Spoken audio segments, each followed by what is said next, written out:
Thank you all for being here. It is a beautiful day, and today is not a story about loss. Today is a story about hope and renewal in a community that was hit by a storm but didn't stay down. For 250 years, the Georgia champion cedar stood here as a quiet witness to history. The storm may have brought it down, but it did not take away its legacy.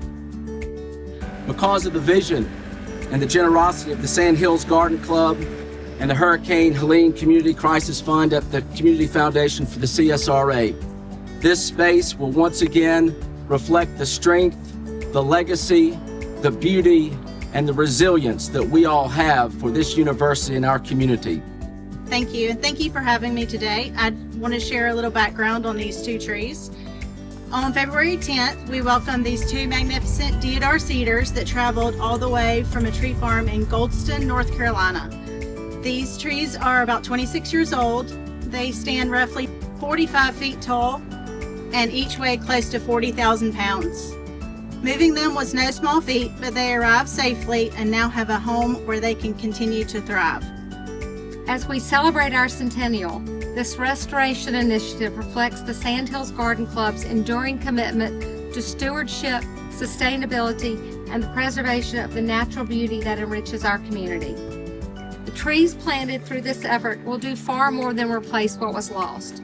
They will shape the experience of every student, faculty member, and visitor who spends time here, not forgetting all those who walk these grounds every day. The members of this garden club know our campus very well. And when the storm changed the landscape, they felt that loss personally. But they didn't just feel a loss, they said, we are going to do something about it, and chose to help restore it. And that they did, and we are forever grateful. So anyone who drives down Walton Way, and did so right after the storm, saw the devastating impact. And I don't know that we even understood how much of that was the elegant, gorgeous trees, particularly the 250-year-old deodar cedar that was here.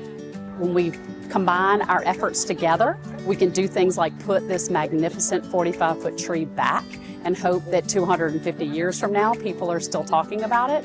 It's such a visible reminder of regrowth and the power to do big things.